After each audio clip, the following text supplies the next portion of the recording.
মাধ্যমে এই প্রশ্নের উত্তরটা বের করব।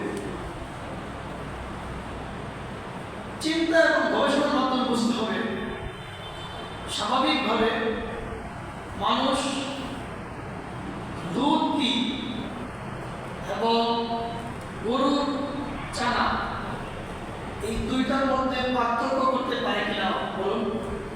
গরুর একটা স্তন দিয়ে বের হয় দুধ, সেটা সর্বোচ্চ খাবার, কত সুন্দর খাবার তৈরি হয় দুধ দিয়ে, কত কিছু তৈরি করা যায়, ঘি থেকে নিয়ে কত কিছু মিষ্টি পর্যন্ত এই দুধ দিয়ে তৈরি হয়। অথচ এই স্তনের গরুর গাভীর স্তনের কাছেই একটা জায়গা, সেখান দিয়ে গরুর চানা বের হয়, গরুর পেশাব বের হয়। এই পেশাব কি কেউ কোনোদিন 1 কোটি টাকা দিলেও খাবে? কেন? বিবেক আছে, তার জ্ঞান আছে, বুঝ শক্তি আছে। আল্লাহ পাক এটাই বুঝাইতে চান যে আমি তোমাকে বুঝ দিছি, শক্তি দিছি, তোমাকে বুঝার মতো ক্ষমতা দিছি, কোনটা সঠিক কোনটা বেঠিক এতটুকু পার্থক্য করার মতো যোগ্যতা তোমাকে আমি দান করছি। তুমি এতটুকু জ্ঞান দিয়া ইসলাম কবুল কইরা আমার জান্নাত গ্রহণ করো। সুবহানাল্লাহ। আর যদি কেউ জান্নাত কবুল করতে না পারে, তার যোগ্যতার পরেও, বুঝার পরেও, জানার পরেও, তাহলে কিন্তু আল্লাহর কোনো দোষ এখানে নাই, নিজেই তার নিজের জাহান্নামে যাওয়ার জন্য দোষী। মুসলমান একদিন না একদিন জান্নাতে যাবে। কেন?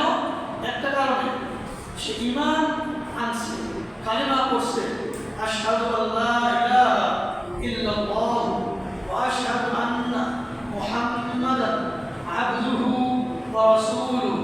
আমি সাক্ষ্য দিচ্ছি আল্লাহ ছাড়া কোনো উপাস্য নেই, কথা মানার উপযুক্ত কেউ নেই, আল্লাহ ছাড়া ইবাদতের উপযুক্ত, উপাসনার উপযুক্ত, কথা মানার যোগ্য আর কেউ নাই। এর হলো 1 নম্বর। 2 নম্বর কি? ওয়াশহাদু, আমি আরো সাক্ষ্য দিচ্ছি আন্না মুহাম্মাদান, যে হযরত মুহাম্মদ মুস্তাফা সাল্লাল্লাহু আলাইহি ওয়াসাল্লাম তিনি আবদুহু, আল্লাহর বান্দা, ওয়া রাসূলুহু, এবং আল্লাহর রাসূল। এই যে সাক্ষ্যটা, এই সাক্ষ্যটা পাওয়ার কারণে মুসলমান একদিন না একদিন জান্নাতে যাবে। এখন প্রশ্ন হলো, কোরআনের আয়াতের মাধ্যমে আল্লাহ কিভাবে উত্তর দিলেন ওই প্রশ্নের? প্রশ্নটি সবার মনে আসেনি, বুঝবেন প্রশ্নটি হলো, একজন মানুষ ইহুদির ঘরে জন্ম নিল, হিন্দুর ঘরে জন্ম নিল, তাহলে ইসলামের ছায়া তলে সে আসলো না, এই অবস্থায় মরল, হিন্দু অবস্থায় মরল, হিন্দু অবস্থায় জন্মগ্রহণ করলো, হিন্দু অবস্থাতেই জীবন কাটাইলো, এই লোক জাহান্নামে যাবে, চিরস্থায়ী জাহান্নামী। তাহলে তার দোষটা কি?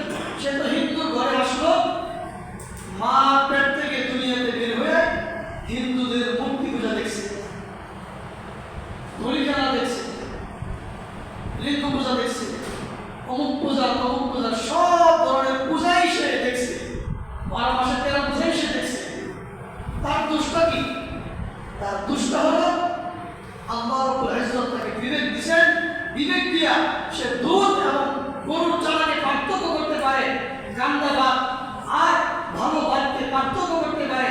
সে তাকে যদি বলা হয় যে তোমাকে তোমার সামনে আগুন দেওয়া হলো আর একটা জায়গায় মধু দেওয়া হলো, তুমি কি মধু নিবা নাকি আগুনে ধরবা? তুমি কি মধুর মধ্যে ধরবা নাকি আগুনে ধরবা? তোমাকে অধিকার দেওয়া হলো, যে কোনো একটা নিতে পারো। বুঝে শুনে আগুনের মধ্যে হাত দিয়া সে নিজের হাতকে পুড়িয়ে ফেলবে, এমন পৃথিবীতে কেউ নাই। এই জন্য তার বিবেক আছে, বিবেক দিয়া সঠিক খুঁজে বের করে ইসলাম বের করে, যদিও তার জন্ম হিন্দু ঘরে, ইসলামকে বের করার জন্য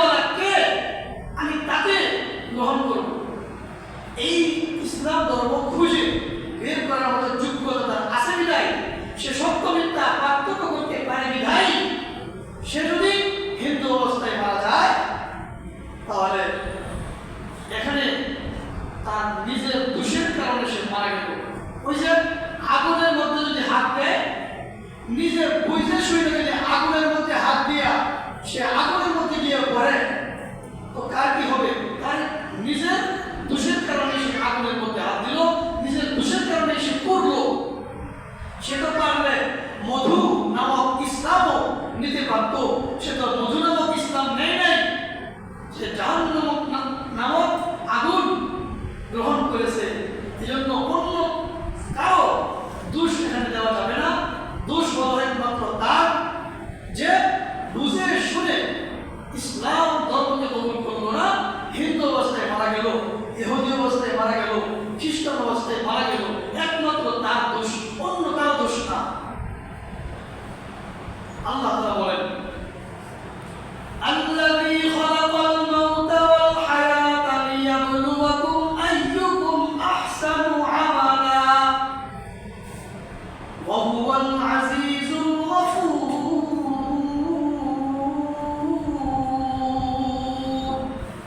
আল্লাহ তাআলা বলেন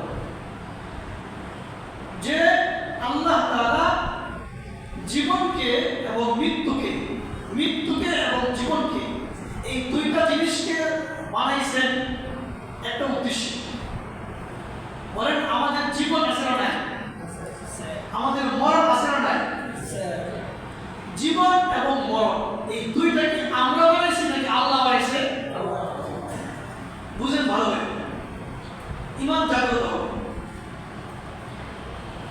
মৃত্যু এবং জীবন এগুলি একটা সৃষ্টি, এগুলি স্পষ্ট না। যদি স্পষ্ট থাকতো তাহলে যার মনে চাইতো পৃথিবীতে আদিকাল থাকতো, সে মরতো না। বোঝা গেল এগুলি আরেকজন নিয়ন্ত্রণ করেন। যিনি নিয়ন্ত্রণ করেন তিনি খালেক, তিনি স্রষ্টা, তিনি আমার আল্লাহ সুবহানাহু ওয়া তাআলা। তিনি নিয়ন্ত্রণ করেন জীবনটাকে, তিনি নিয়ন্ত্রণ করেন মৃত্যুটাকে। বোঝা গেল মৃত্যু এবং জীবন এই দুইটা আমার আপনার ইচ্ছায় চলে না। তো আল্লাহ বানালেন কেন? তার ক্ষমতা আছে, আপনার ক্ষমতা আছে, আপনি একটা জিনিস আবিষ্কার করবেন, করতে পারেন। আল্লাহর ক্ষমতা আছে, আল্লাহ জীবন বানাইলেন, মৃত্যু বানাইলেন, বানায়া আল্লাহ বলেন আমি একটা উদ্দেশ্য গ্রহণ করেছি। জীবন আর মৃত্যু এমনি বানাই নাই, আমার একটা টার্গেট আছে। আমি আল্লাহর টার্গেট হলো এই জীবন মৃত্যু একজনকে দিয়া তার থেকে আমি পরীক্ষা নিব, সেটি তার মূল স্রষ্টার দিকে ফিরে আসে নাকি শিরকের পিছনে পড়িরা, বেদাতের পিছনে পড়িরা, বাতিলের পিছনে পড়িরা, ইসলামের বাইরের কোনো অন্য সাবজেক্টের পিছনে পড়ে সে তার স্রষ্টাকে ভুলে যায়। আমি এটা পরীক্ষা করতে চাই। সুবহানাল্লাহ। লিয়াবলুয়াকুম আইয়ুকুম আহসানু আমালা। আল্লাহ বলেন লিয়াবলুয়াকুম, তোমাদেরকে তিনি পরীক্ষা করার জন্যই জীবন এবং মৃত্যু সৃষ্টি করেছেন। আইয়ুকুম আহসানু আমালা, তোমাদের মধ্যে কোন ব্যক্তি কে ভালো আমল করে আল্লাহ এটা দেখবেন। যারা ভালো আমল করে তাদেরকে কি বলা হয়? নেককার। আর যারা খারাপ আমল করে, ভালো আমল করে না, তাদেরকে কি বলা হয়? বদকার। বদকার মানে গুনাহগার, আর নেককার মানে সওয়াব অর্জনকারী। যিনি সওয়াব অর্জন করেন, আল্লাহকে মানেন, তাকে বলা হয় নেককার।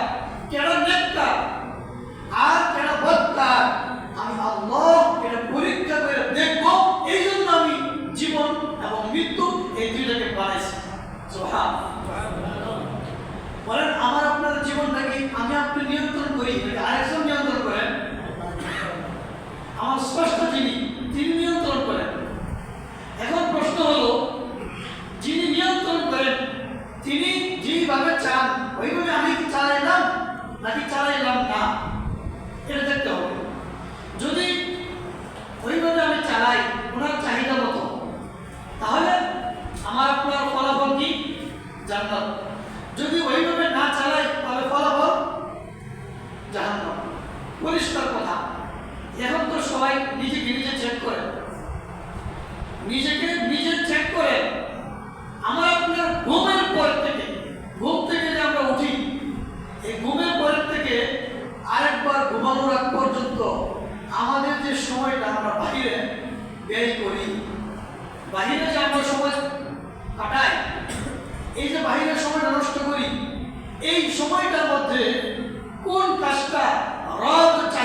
অনুযায়ী করি, রবের